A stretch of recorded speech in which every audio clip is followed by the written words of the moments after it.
Hi guys, and good morning. I wanted to take a few minutes to talk about a little thing that a lot of people have problems with called mommy guilt, and also the whole loving motherhood thing. Um, so my birth story for my daughter, she was a week late. We induced. It took a little over a day after the process started for us to get to the point where we were pushing, and then she came a week and a day late. Um, so we were in the hospital. Heads up for the people that are giving birth in a hospital, a lot of people are going to visit you, and nobody's going to tell you how many people to expect, and they're all going to come at exactly the wrong time. Be prepared for people to see your boob unless you have everything on lockdown and a good warning system.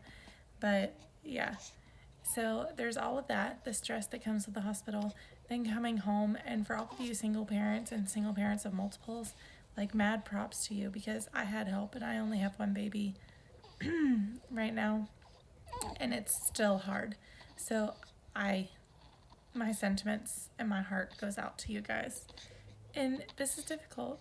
And everybody talks about how rewarding it's going to be, and people say, yeah, it's going to be hard and your life is going to totally change and it's going to be worth it. Like, they tell you there's going to be sleepless nights and about some struggles that they went through, but it's nothing like what happens until you go through it on your own.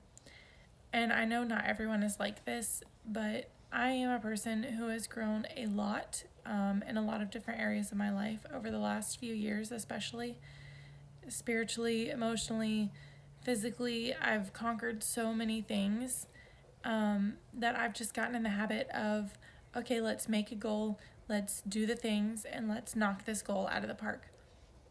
And that's amazing. That's very good. And now there's a goal, and the goal includes the little one, and it doesn't quite work like that. Whenever we went to our pediatrician's appointment, she was a pound underweight, or under her birth weight, and so they wanted me to supplement with formula, and I didn't realize what all that was going to cause. So in doing that, we were giving her bottle because it's formula. It apparently led to some nipple confusion, and it also stretched her stomach out a little bit. So she went from eating a little bit at a time, a lot of times, to eating 3 and 4 ounces at a week and a half old in one sitting. And the nipple confusion, it took away from the breastfeeding. Like, in the hospital, she did pretty well in the hospital. And then whenever we introduced the other stuff, the latching and the staying and the feeding and she would still be hungry even after she fed from my breasts. And it led to a lot of feelings of inadequacy. And for somebody like me who's used to growing and conquering those types of feelings and overcoming them, she's right here making little noises. I really thought that it would be easier to overcome that. But it's not just up to me. As much as I want to overcome it, it involves more than just me. And there's nothing I can do to convince her that it's better and faster and easier for her to say, hey, I'm hungry, and me to be like, okay, here's the boob, let's go. She hasn't quite figured that out yet because the bottle's easier. And I've talked to several different lactation people and been referred to a few different people and everything, and some people can give me answers and give me help. And yes, I've tried the nipple shield, and for a while I couldn't get her to latch on unless the nipple shield was on there. And now she fights me so hard before we eat that sometimes even that doesn't work. So right now we're barely on the boob and doing quite a bit of formula and expressed milk. So that's where we're at right now. But I want her to stay in the know on how to nurse, because should we go somewhere and not have formula with us, or run out, or leave the diaper bag on top of the car and drive off, like some crazy stuff, I want her to know that she has the option that she can eat. And some people are like, oh, well, she'll know. But I've also talked to friends who their kids have forgotten how to nurse. So I just want to cover all my bases and everything. And I love that time with her. And it is very convenient. So, yeah, in a few weeks, whenever I go back to work, all of that availability is going to change and we're going to have to do the bottle thing. So, some people don't understand the point. But for right now, I would like to have that bond with her. I would like to still have breastfeeding time and know that that's like our thing. And I don't think there's anything wrong with also pumping and having some on hand in case I'm so tired or in case the husband wants to help out.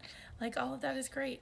And to tie this all back into the mommy guilt thing, I'm sitting here feeling bad because I'm having problems with breastfeeding and everybody's like, breast is best and don't give up. You need to do this. It's for the sanity of you and the sanity of your kid. And there's all these groups that some people nurse until 2.5, 3. Apparently 2 to 4 is the natural weaning age, according to some Instagram thing I saw the other day. But there's like a whole profile on people who are nursing like toddlers who are over 2. And power to you. If that's what you want to do, it's your life, it's your baby. But we are judging other people and trying to force our views on them, and it's really hard. Some people like physically aren't able to produce the milk. And luckily, I'm not in that situation right now. I still am able to produce. So even if she doesn't take my breast, I can at least pump and do that. But there is just so many opinions about every little thing about motherhood and your children and them growing up and all of this stuff that says that according to this newest study, they're supposed to sleep like this, but 5 years ago they were supposed to sleep like that. Everything is constantly changing. Everybody's constantly giving you advice that is contradictory to other people, and it's difficult. It's difficult for a new mom. It's difficult for a new mom who's insecure of herself and who's trying to do all the right things. And just know that if you're in that situation, you're not alone. And the amount of just pressure that we put on new parents, I think it's ridiculous. And a lot of you guys have been super helpful with all of your, as long as you're good and baby's good and baby's gaining weight, like, kudos to you. So thank you. If you are one of those people who has been messaging me and cheering me on, your messages mean so much. So thank you. And I hope that you have a lot of love and a lot of support at home. And if you need a little cheerleader, you just let me know and I'll message you a little pick me up, because it's helping me stay sane right now and helping me get through a lot of it. So yeah, do your research. Know what's out there, know your options, but don't get overwhelmed in all the comparison game and your baby should be doing this and should not be doing that. And if anybody wants to harass you about how you are feeding your baby, obviously you're going to deal with them however you want to and however you feel like you need to. But if you are one of those people that's like shoving your views down other people's throat, please be mindful that you don't know where they're going, what they're going through mentally. And even for somebody like me who constantly is posting stuff that's inspirational and motivational, a lot of you guys are just like, you're knocking it out of the park. You don't know how much I've been struggling with this.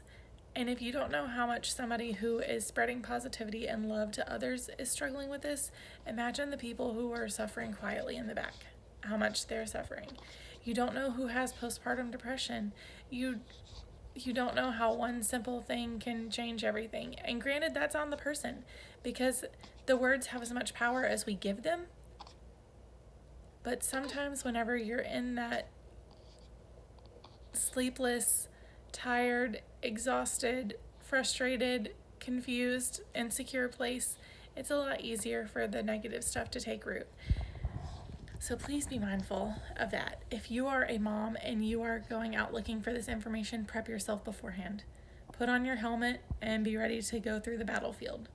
Like, just know that there's going to be some stuff that might shake you up a little bit. Write down your questions, talk to your doctors. If you have trusted friends that have recently had babies, talk to them, because in my experience, all the different doctors and all the different lactation people we've seen, they all have slightly different